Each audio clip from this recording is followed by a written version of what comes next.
Бәріне сәлем оқушылар, бүгін сіздермен English Plus-тың 65-ші бетіндегі Physical Education Rules of the Game тақырыбын талқылайтын боламыз. Каналға бірден тіркел, комментарийге рахмет деп жаз, себебі сенің ағылшын тілінен 5 шығуың қажет, және де каналда 10 мың подписчик болған кезде мен өзімнің кім екенімді айтамын, мүмкін мен сенің апайың шығармын.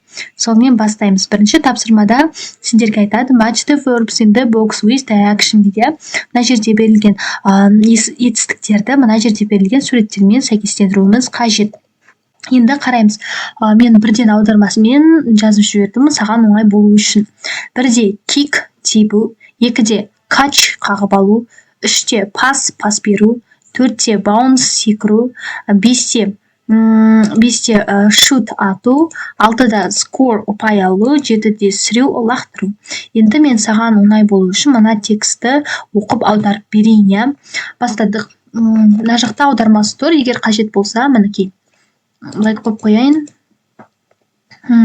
Баскетбол солтүстік Америкадан шыққан және ақш-тағы мектептерінде баскетбол командасы бар. Қазір оны Ұлыбританияда да танымал, ал көптеген мектептерде қыздар мен ұлдарға арналған баскетбол командалары бар. Aims of the game ойынның мақсаты. Баскетболда екі команда ойнай алады. Әр команданың 5 ойыншысы бар, алаңның екі жағында 2 себет бар. Әр командада қосалқы ойыншылар да болады. Бұл ойыншылар матч кезінде ауыстырылып отырады. Ойынның мақсаты допты себетке лақтыру.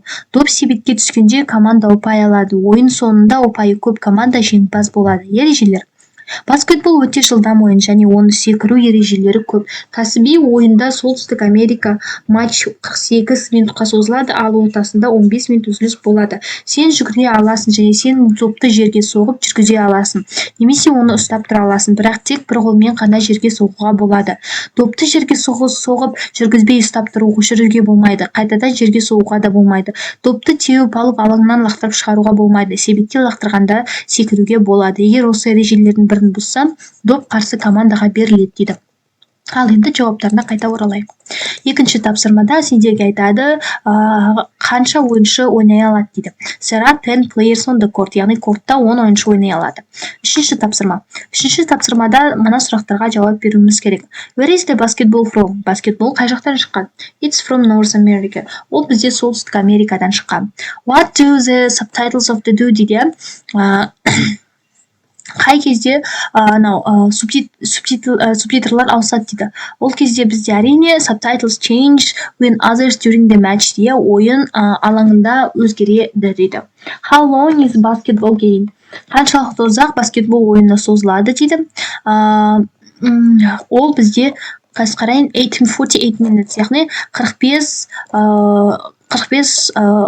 минутта. Subtitles деген балалар ол қосалқы ойыншылар, оны күтіп отыратын ойыншылар.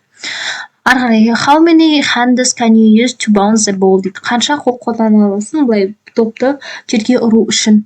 Әрине допты жерге ұру үшін сен бір ғана қолды қолдана аласың. 5. Can you kick the ball? Допты тебуге болады ма?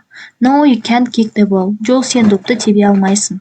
6. What happens when your player break the rule? Не болады егер ойыншы ережені бұзса? The other team gets the ball. Басқа команда допты алады дейді.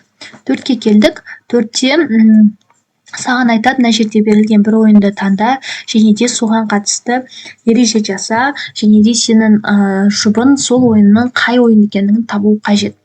Мен мына жерге футболды жасырдым. Қараймыз. Players kick the ball to play the game. Ойыншылар допты тебеді ойында ойнау үшін. You pass the ball to your teammates. Сен бере аласың допты тек қана өзінің командаңдағы адамдарға. You shoot the ball to the goal. Сен shoot деген сөз мына жерде тұр, сен ата аласың мақсатқа. The ball goes into the goal, you score a point. Егерде қақпаға доп кірсе, сен балл аласың. Players throw the ball when it goes out of the field дейді. Ойыншылар лақтырады допты, егер ол газоннан алаңшадан шығып кетсе. The goalkeeper can catch the ball with hands. Яғни goalkeeper деген не ғой, балалар допты ұстап алушы, қақпашы ұстай алады допты өзінің қолдарымен. The ball can bounce on the ground during the game. Бізде доп арасында былай секіріліп тұрады дейді иә. Енді осының қандай ойын екен, ол әрине бізде футбол болады. Балалар сабақ ұнаса каналға тіркел, комментарийге рахмет деп жаз, себебі бұл жақта жаңа видеолар көп болады. Goodbye, have a nice day.